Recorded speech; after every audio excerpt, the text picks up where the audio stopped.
Welcome back to the Rise of Black Fathers. This is JJ, and I'm here with Quan. And today we are continuing our conversation on communication with Jerry and Tommy.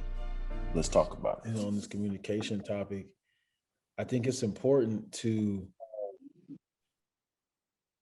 I don't know, man, and I look at relationships now and how they are formed, and I look at my parents who've been married, they're going to celebrate their anniversary actually next week.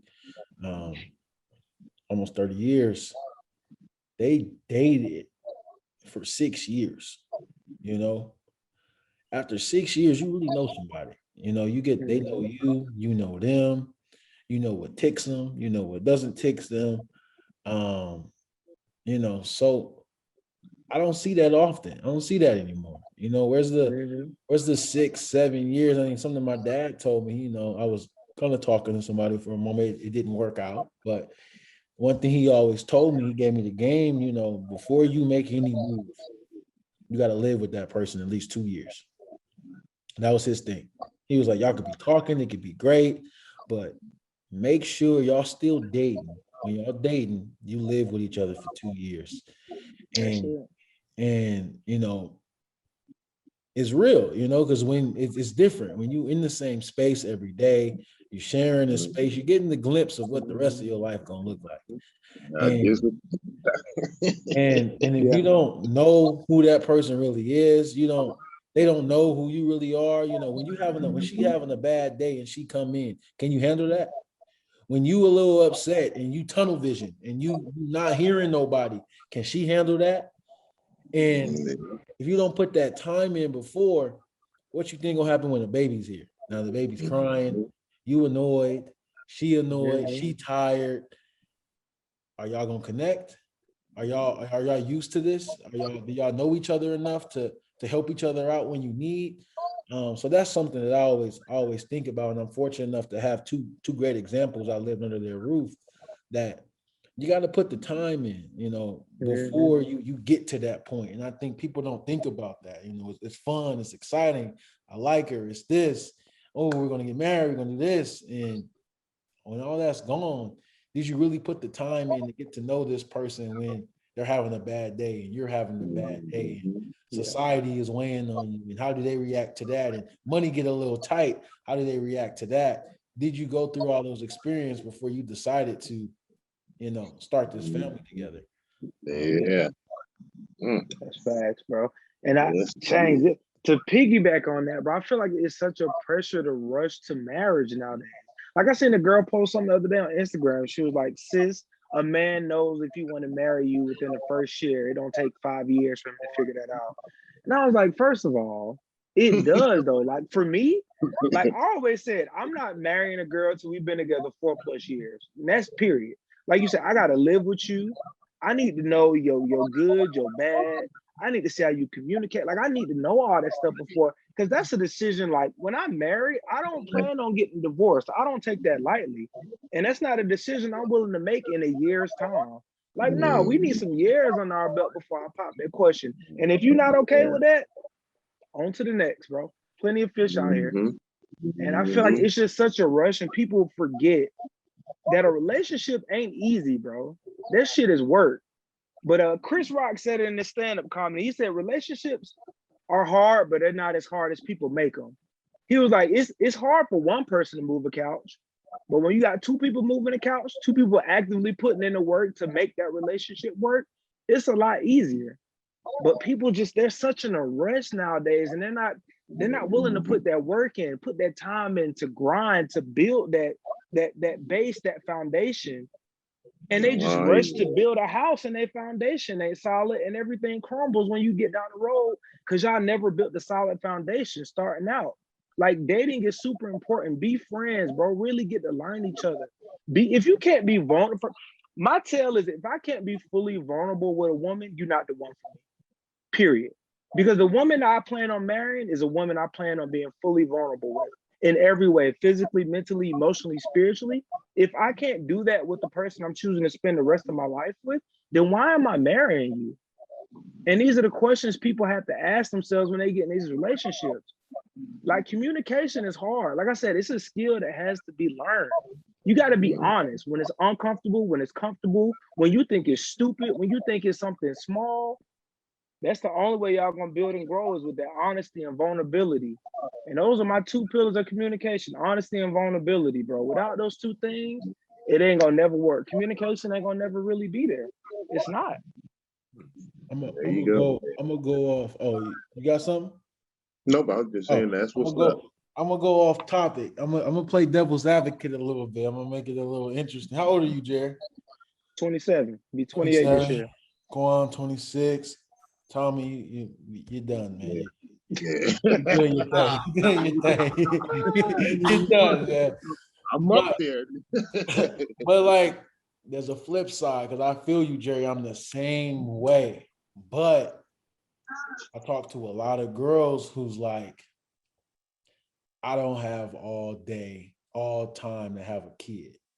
It's biological clock that they have. You know, you wait too long and then you have issues with the body. And I'm not knowledgeable on that, so I don't even know if this is the space to even talk about. But there's this mindset for women. You know, we always say, you know, we got to meet people where they are. We can't just be in our head and what we want.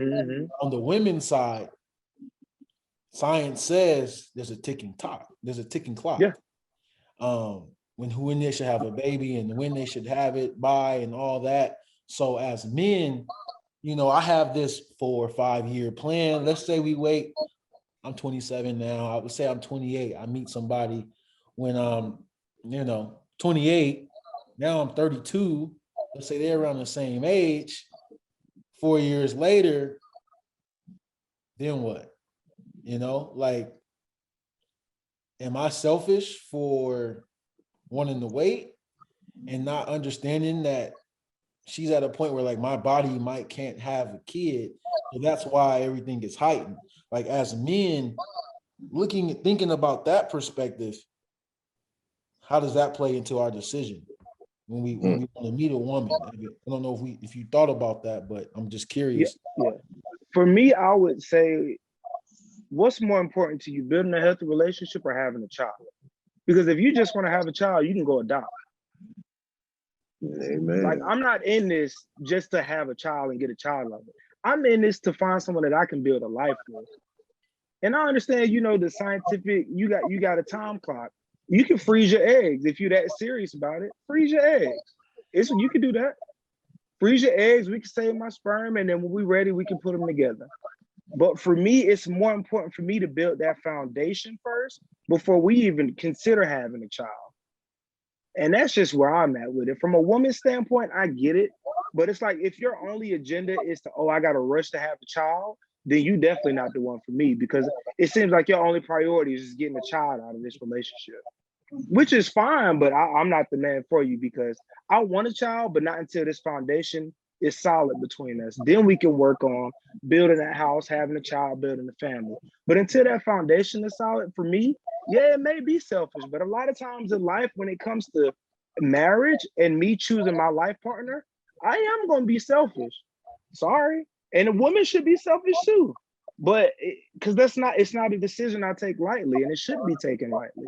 And a lot of times you got to be selfish when it comes to that. And that's just what it is. You know what I'm saying? And it takes time. And like for men, for me, up until this point, I never really realized how much I need to work on myself. And even just being with a woman, I wouldn't be giving her my best self if I were to give her myself in the past. Because from what I learned on my journey with self-growth, self-awareness, I'm so much more of a better man today than I was yesterday. So it's important for me to work on myself before I'm willing to give myself to a woman and commit on that level. No matter, for me, it don't matter how many years it takes. It may be 5 more years, 6 more years, 2 more years, 1 year. But for me, that's more important for me, is working on that self-awareness journey before I commit to someone, and then building that foundation with someone before we decide to have a child. Because I feel what you're saying, but I feel like a lot of women think like that, and then they get that child, and then their relationship crumbles on the back end because they don't have a foundation with the man they got the child with. So yeah, they got a child of it, but what else do you have to show for it except a divorce? tension between you and your partner, arguments all the time. Like I don't want that life. Like I want to have a family, don't get me wrong, but I want to do it in a way to where we have a healthy relationship and we're ready to have that child together. You know what I'm saying? If that makes sense. Oh yeah. I'm a flip. You know, I'm Mr. Devil's Advocate. Go ahead. Call.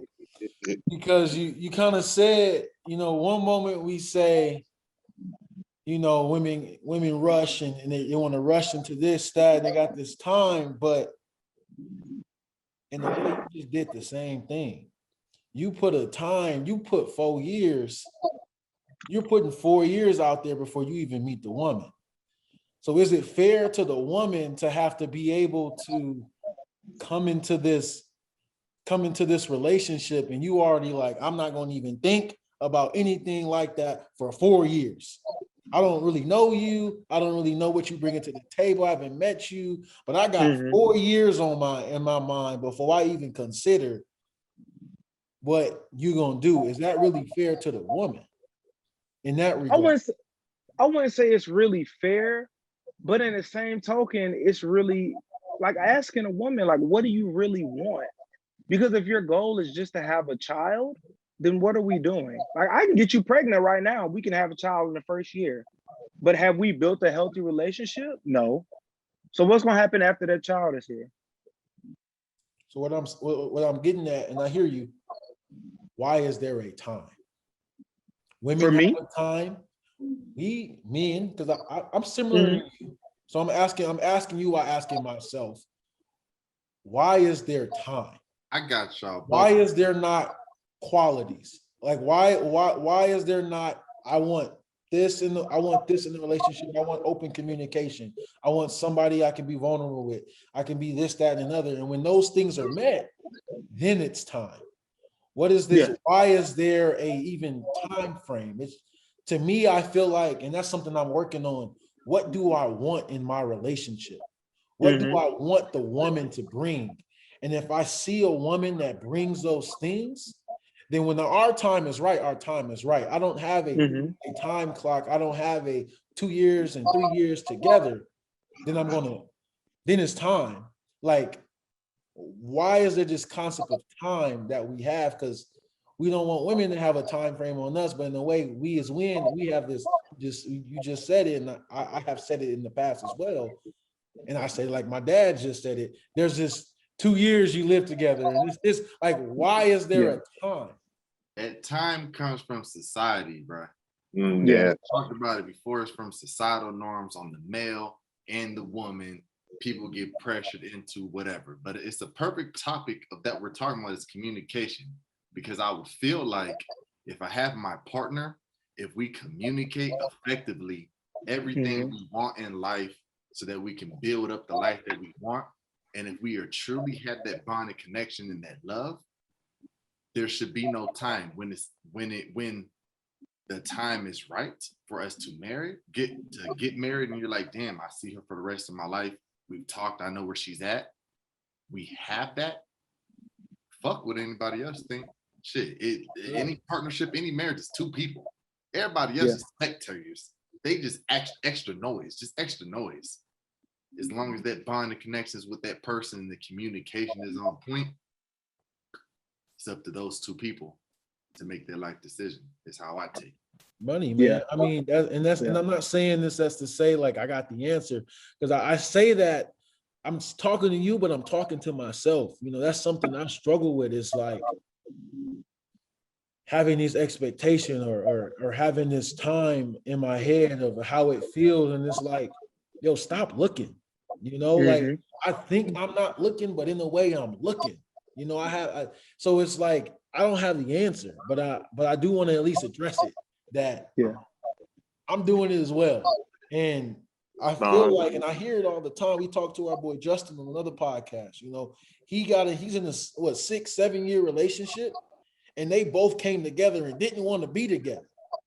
They was like, we both don't want relationships. And next thing we know, 6 years later, they're together. So the proof is there. When you not looking and you just let it happen, it happens. But it's a tough way when you got social media and your boys is getting married and your other boys having a kid, and the girl you went to high school with on her second kid. And simplify it, bro. It's the communication. It's the communication between you and your partner. Yeah. And at the end of the day, that's if you've truly communicated effectively, all those answers should be answered. All those questions should be answered. Yeah. And I way that I can put that. I can definitely see that side, but for me, the reason I put a time on it is because when you meet someone, your lives are colliding. And it's not just you and them meeting, it's both your lives coming together. So that's families, friends, any factors that may go involved into it. And I feel like that takes time to weed through all that. That's not something that can be rushed through. Yeah, we may vibe, but what factors in our lives that are coming together, how do those vibe? And that's important for me. Like, it's not just you and me, it's our worlds that are coming together as well. So for me, I feel like for me, that takes time. I got to process that with somebody. And it's not saying we can't, we can't be on the same page, because hopefully we are on the same page. But for me, I need to see how we're gelling in year 4 versus year 1. Because we all know year 1 is a honeymoon stage. Everything is good in year 1. But how is it going to be down the line when shit gets rough? And like you said, Quan, long as that communication there, you should be able to work through whatever the problems may be. But I need to see how we work through those problems. And I don't feel like you can get that out of just 1 year with a person. That's just my opinion, personally. You're right. Let me give you a real example. With Justin, they're in a 7-year relationship right now. They're not even getting married until 2024. They have lived with each other over 5 years now. They under that communication with each other is so on point. They are on point with how they're taking their lives up. And it's beautiful. It's a beautiful thing, But they didn't really. Maria, she had a little timeline on her, and he understood that. But that communication that they've had, he understands that I want to be with her for the rest of my life. Like, maybe I don't want to do it right now. We kind of talked about that. But he loves her enough, and their communication is on point, that he's like, I'm willing to sacrifice this for her. Yeah. That's what they doing. So it's like that specific example alone, you want to wait 4 years, as long as you communicate that to your partner, as long as she received it the right way, there should be no issue. And I don't see no issue with that. Some people get married in 3 months and live the rest of their lives. Some people, it takes them 10 years and then they live the rest of their lives. Some people feel so constricted on this time that they feel like, oh, I got to get married at 30 years old. You get married to the person, you're divorced, and it's bullshit because you didn't communicate the right way. You just wanted to be married. You just wanted a ring on your finger. You got, as long as you're doing it for the right reasons, there won't be anything. It'll be right. I think there's 2 points I want to hit on that. One, and you kind of hit it without saying it. Every situation is different. So you just, I often have to be cautious, because we say society, influence us. We can't also let our friends, i.e. Justin, Maria, their situation influence us as well. So they're 2 different people, and it works for them, but it doesn't necessarily work for everybody on this call. But the second thing I want to say, and Jerry, you touched on it, you got to know, one, yourself, and know what you want before you bring somebody in there. Because if you don't know what you want, and then you bring this person in there, and you're still trying to figure out what you want in that time, then you wasting your time, you wasting their time. So like Jerry said, a great approach, he needs to get himself right. He has to figure out who Jerry is and what does Jerry want for his future before somebody else can enter that space and they grow together. So I think that's a great mindset to have when thinking of your partner. You got to know, what are you looking for? Because if you don't know and you just seeing this and seeing that, might not be what you want when you get it. I feel like if more people can get to this mindset at an earlier age, then I feel like that constraint on like women feeling like they got to have a child at their, you know, late 20s. If we can get to this mindset earlier with the next generation and implore them to really take time to learn themselves at a younger age, maybe that'll help. But at some point, it ain't gonna be fair. But you got to be selfish when you're going on this self-awareness journey, and that's just facts. You have to be selfish, bro. You got to be, because you got to dedicate time to yourself, and that's just what it is. Yeah, and see, I don't know, this new age, y'all got the marriage and everything wide open now, because like with the society thing, that's what it was. You go to school, you meet your high school sweetheart, y'all go to college, you get married, you work, white picket fence, all that good stuff. That's the role model of America, or whatever. That's the game plan. That's what you're supposed to do. But 2.5 kids, all that. Yeah, you know what I'm saying? That's what everybody wants, because that's just what everybody's seen. And it's just, it don't always come in that form, you know what I'm saying? Exactly. And that's what gets people so confused, I believe, about it, because they just really believe if it don't come like that, then it's not meant to be. If it ain't exactly that, then what we got ain't real. You know what I'm saying? And it's just a false narrative, you know what I'm saying? It's just hard to have that perfect TV marriage. Bill Cosby and all them things they put on there, the Full House, just all of that. They showed people it's hard to have that. You know what I'm saying? Because it's not portrayed. It's not in real life. It just don't work that way. So just, I don't know. But nowadays, you guys got it way more open. There ain't no, you don't have to do that. People going and meeting people in the club, and ain't no, I ain't went to high school. I don't know this girl. We done hooked up, and bam, we had good time, went on a trip, came back, we married, been married 15 years or some shit. And that's just how things go nowadays. It's like, damn, it's just what it is. So it's just that marriage seemed to have lost what it was meant to be, and that's what it sounds like. Alumni, I forgot your name, sorry, but that's Jerry, you good? Jerry, that's the mindset. It seems like he's on right there. That true old school.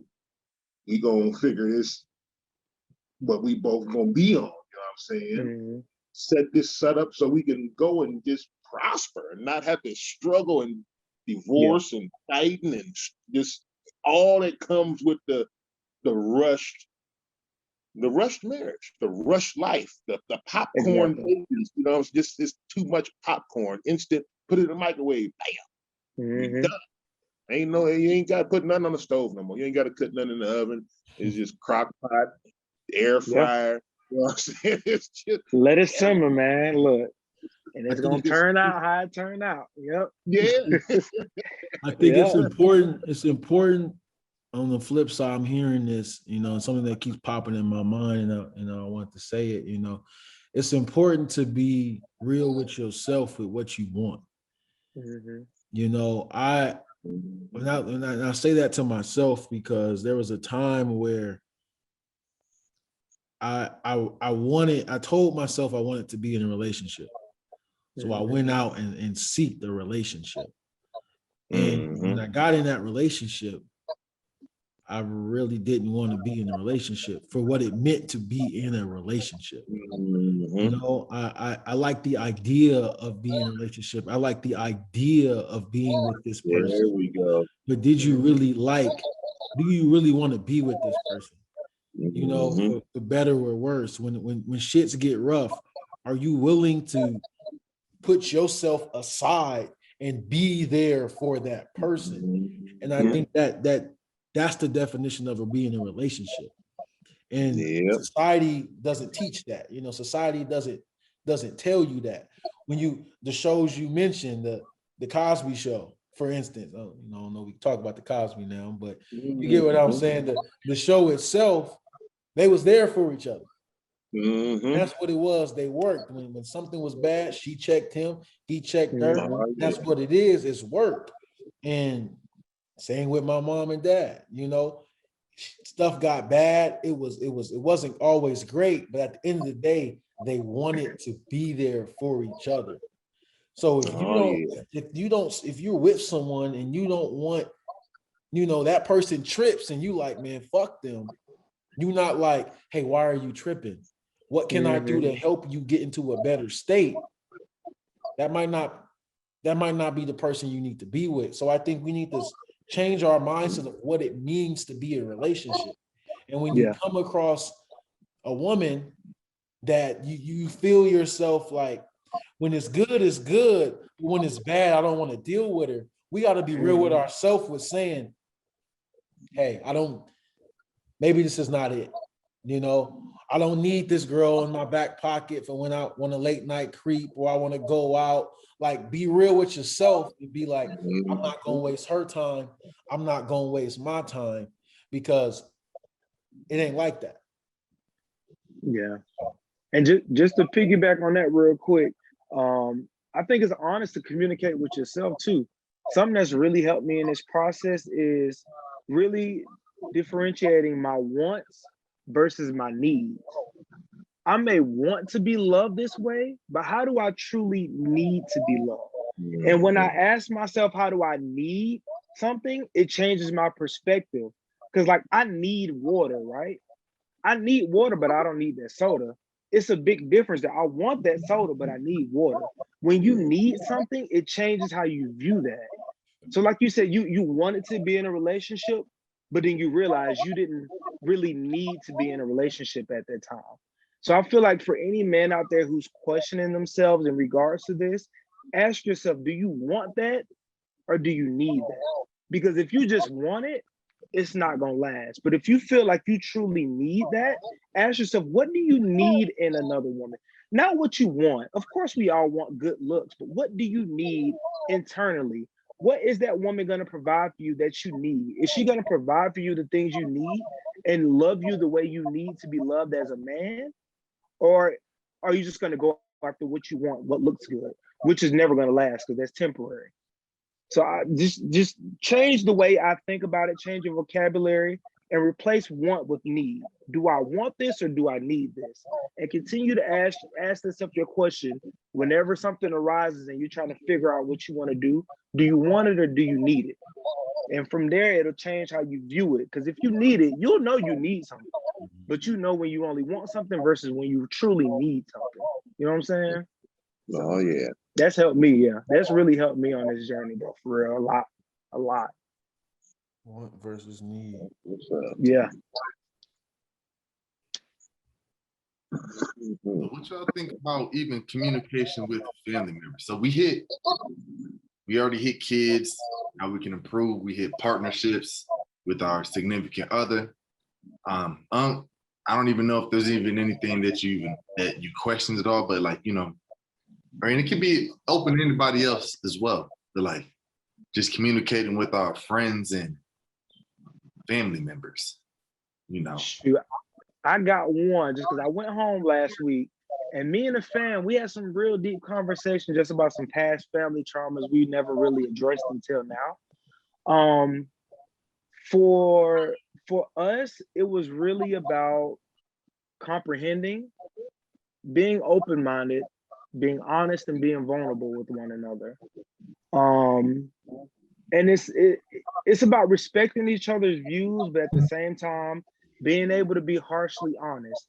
And a lot of that was it was with my grandma. Like my grandma, she was old school. Like she grew up New York, Jamaica, Queens. Like she was about that life. Like she did it all, sold drugs. Like she did all that. So she adopted me and my siblings, and she had a different outlook on how to raise children. So a lot of the stuff she did was, it's my house, do as I say type.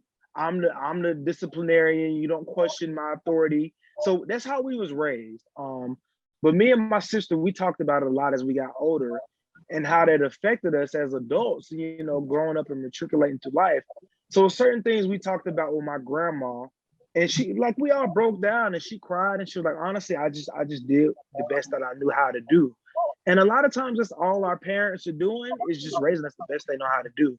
But being able to have those open, honest, vulnerable conversations, especially with family. There's so many families out here with hidden secrets and traumas that never get addressed, that just linger for generation to generation. And having those conversations ain't easy. It's not. But if you can sit your family down in a setting to where everyone's gonna be open-minded, nobody's gonna get defensive, people are gonna be vulnerable and be honest, it opens up an avenue for people to truly be honest about how they're feeling in that moment and what they've dealt with and how we can correct it moving forward. Who's responsible for that? Who's responsible? Because shit, I got a family that's not super close. Yeah. And like, shit, I would love for them to be closer, but it's like, shit, okay, I have the balls to do the shit now, but it's like, who's responsible? And then we got elders, old, elders stuck in their ways and shit. They had fights with one another and they still beefing, but it never been resolved. So it's like, okay, this 26-year-old, oh, I remember when you was in diapers type shit, coming, still bringing real shit, coming maturely, but it's like, who's responsible? What it sounds like, bro, it's gonna take the emotionally mature person to be responsible to get that conversation popping. And it's not a conversation that's gonna fix everything in one conversation. It's gonna have to be a litany of conversations. But getting a conversation started, what that does is implant a seed in the family's brain that, dang, this is a situation that happened that we never fully addressed. And from that, it opens up the door for them to be more open-minded and not get so defensive going into that next conversation. But unfortunately, it's gonna take that, probably you, Daquan, it's probably gonna take you to pop that conversation off with the family and really, get those gears flowing and really see how people feeling about it and see really where the deep seed and deep divide is coming from between certain family members. Because you got to address the origin. Until you address the origin of where it comes from, nothing's gonna happen. So if you can get to that origin of where these things started and talk about it, you got to talk it out. And like I said, it took us years to get to this point, bro, as a family. Like, it's not something that's gonna happen overnight. But you got to start somewhere. You know what I'm saying? You just got to pop it off, bro. It's gonna take that emotionally mature person to pop it off. I think the other thing I'll add is, in doing that, you also have to be aware. You can't go into it with expectations. Yeah. You can't go into a conversation like that with a way you want it to end. On top of that, you also, to have the best outcome, you have to also make sure that everybody at the table is ready to have that conversation. Because just because you want to have the conversation and you deeply know, 100% sure the conversation needs to be had, you might do more harm if 2 or 3 people don't want to have that conversation. So it takes, you got to fill it all out. You can want to have it and need to have it, but it might not be the right time. And then even then, if it's the right time and everybody comes, sits down, you have to be okay with understanding that I have no expectations. I'm not going to guide the conversation. I'm not going to make sure that somebody talks, make sure somebody answers this question. You kind of just got to be open and honest and free and let things come as they are. And be okay to say, that's enough. The conversation's over. We got to a point, it's getting unproductive. Let's walk away from this. So it takes work. It takes a very, like you said, emotionally mature person to be able to take themselves out of the situation and be able to do best for everybody that's involved with that conversation. That's some speech right there, boy. Woo. Yeah. Man. Hey. Nice. Woo. That's what's up, man. That's a good one right here. That communication, man, it's a broad topic, bro. Man, yes, it is. Difficult. I think it might be the hard. It might be the single thing that harms relationships. Yeah. Lack of communication. Oh, I think yeah. you're Somebody right, bro. gets to Because assuming, somebody yeah, gets to thinking this one way, and instead of just asking that person, you have exactly. this whole thing in your head, and you Yep. Man. reacting They off do. that, and Yeah. they maybe just had a bad day. I find myself in that situation, man. Oh yeah. Somebody say something, I'm hot, I'm over here, and all it was I said and instead of but. Something as simple as that, and it changed the whole way something was delivered, and I'm gone. Yeah. And the other Man. person mad at you, and you can't even go back Yeah. from it. And it's like, all right, Yeah. communication, man. Yes, it is. Communication. You got to work on it always too, Yeah, it's hard, man. and you got to be okay. Like something I got to remind myself is it's okay to not communicate perfect every time. Oh Because yeah. I think when we have these conversations, we're all conscious of the way we're supposed to communicate. But we got to Man. be real with ourselves that in the heat of the Mhm. moment, it may not come out the way we want it to come out. Mm-hmm. And the pride often, I don't know about y'all, but the pride doesn't let me just say that. My bad. Oh, yeah. I was pissed. I went off, my Oh, bad. yeah. Oh, yeah. Accountability to Yeah. yourself. And that's the piece that I can Yeah. personally say I got to be better at. When it's okay to pop off, but address that you popped off and acknowledge that you messed up Mm-hmm. and be better next time, the best you can. Yeah. What I do for me, like when I'm in a conversation and I feel myself getting elevated to a point where I know I'm not going to communicate in a healthy and effective manner, I just tell the person, I'm like, look, give me some time. Let me calm down and compose my thoughts so I can communicate in a way that's productive for this conversation. And just being communicative. Like sometimes the words aren't there, and it's best for me to not say nothing in certain moments versus me saying the wrong thing. But me communicating that, hey, right now is not the best time for me to, talk about it because I'm not in a good headspace. So let me come down and then give me an hour or two. Let me come down, and then when I'm in a better headspace, then we can talk about it in a way that's, productive. But sometimes you just got to be, like you said, be real with yourself and realize I'm not at a point, I'm too hot right now to communicate because I'm coming at you with some stuff I know I'm going to regret later.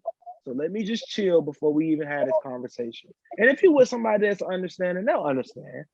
They'll understand that. Have you always been there? No, hell no.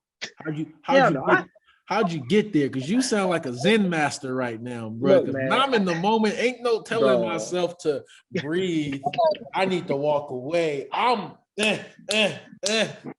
like, what was the switch? Please tell me the secret because For me, I used to have real bad anger problems. Like, so for me, it was a divide between I've seen how unproductive me being angry and trying to have those conversations is versus me taking that time to calm down and really process what the other person was saying and comprehend it and see things from their perspective in a way to where I can come back and have that conversation and it be more productive for both of us.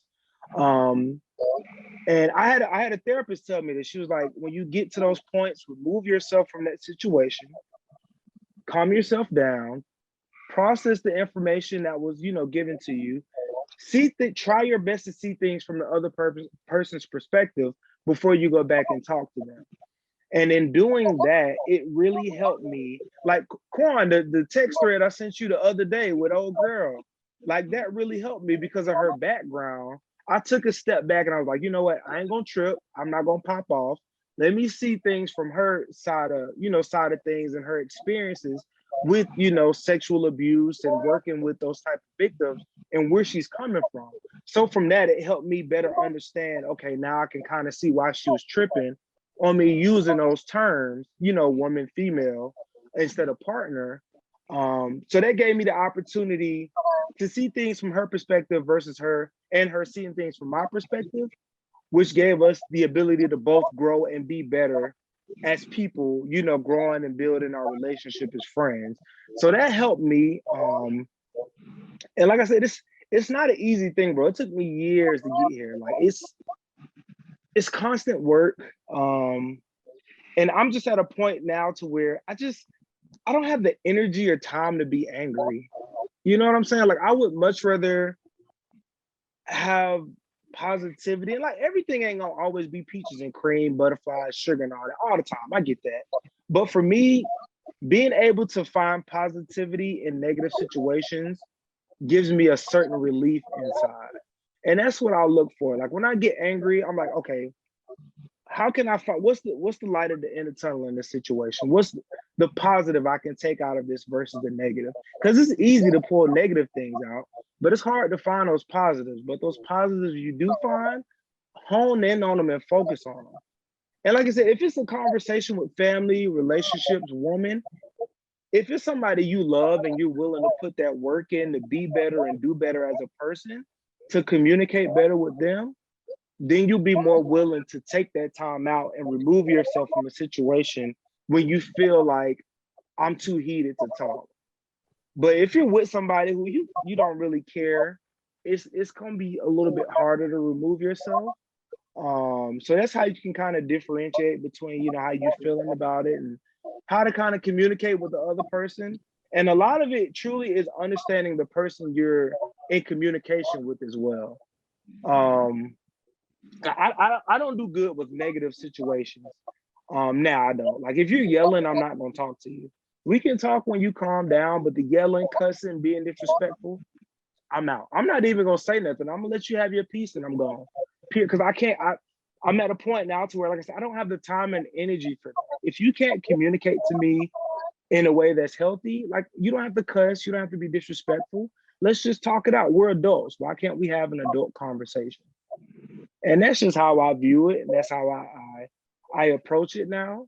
And it's just helped me. Like I just changed my perspective on it. And I just communicate with people how I would want them to communicate with me. Honestly, that's all it is. I think something that was striking me, because I often when I hear, you know, you talk, other people talk, I think of myself in situations. To add to what you said with, you know, looking yourself and out and looking at in their shoes and looking at through their lens, you have to also, how can I describe this?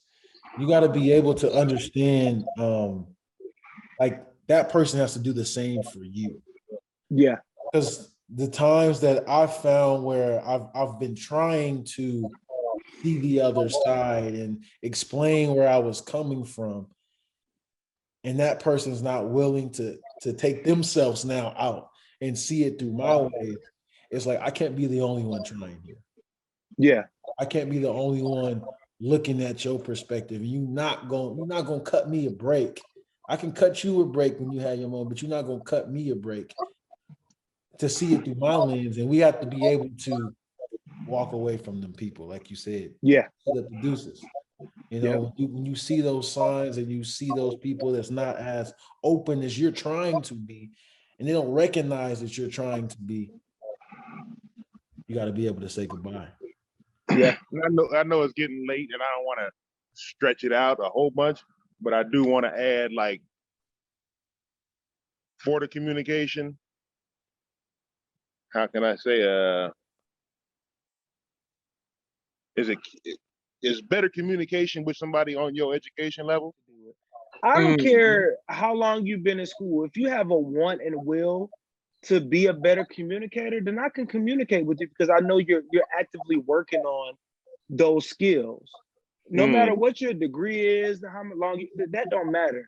Anybody who has a will and want to do and be a better person, I can communicate with because I see that you want to achieve a certain thing in life. You want to achieve to be a better communicator. So for me, I feel like I'm at a point to where I am able to communicate in a way that is, you know, productive.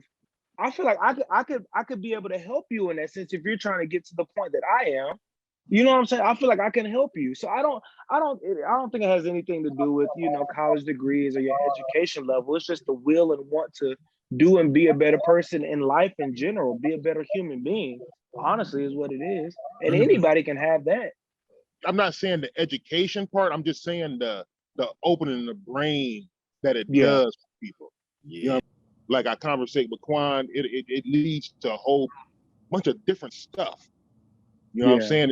And he says words, and whatever. I'll be talking to him and trying to say shit, and I say some words, and I have to go and look them. I know the words don't match what I'm saying, but I say them any damn way. Yeah. And I'll go back and look them up, and I'll go, okay, I'll see what it means. Okay, you know what I'm saying? That type of stuff. Yeah. Not everybody gonna do that, and that's why I'm just trying to so the communication it breaks down when some people only have a 6th grade education, even if they went, further in school, because they just chose not to learn nothing. They chose not to learn nothing else. And I'm part of that. Because even you get mad and I'll shut down, or you just gonna get already, or whatever.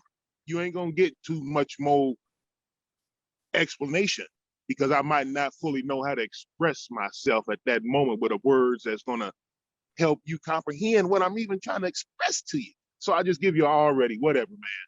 Whatever, already. And I'll just limit myself to that, because I feel they understanding ain't there. And it don't be. And it's not talking shit, because my understanding ain't there on a lot of things. Mm-hmm. And that breaks down communication.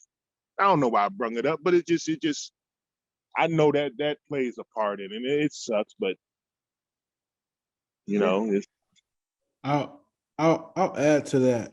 As somebody who's been in that situation, and somebody has shut down, and you can visibly see they shut down for one reason, and it kind of goes back to what we alluded to. If I want that person to express themselves and I want to hear that person's side, I tell them it's okay. Express yourself. Mm-hmm. Don't shut down. What are you feeling? Everybody can express their feeling. A 2-year-old, 3-year-old, 4-year-old can express how they're feeling. Express yourself. It's okay. I don't understand what you're saying. You get it out. What is it? We're gonna get through it. But it took me, and I gotta be real with, I wanted to hear that other person's side. So from the other side, if I didn't want to hear it, I can see why that person was shut down. That person I can't express myself. They don't want to listen. All right, whatever. But if the other person on the other side wants to hear what you have to say and is giving you that respect and would give you that floor to take the time for you to work through your emotions, then it goes back to communication. That's a good communicator. And that's somebody that's worth communicating with. They open that floor for you to express yourself when it might be difficult and the words aren't quite getting out. When they give you that time to work through what you're working with, those are people you keep around. That's what's up. That's good. Facts. Yeah, that's what's up. Through another great episode of the Rise of Black Fathers. Man. We're starring Jerry and Tommy talking about communication.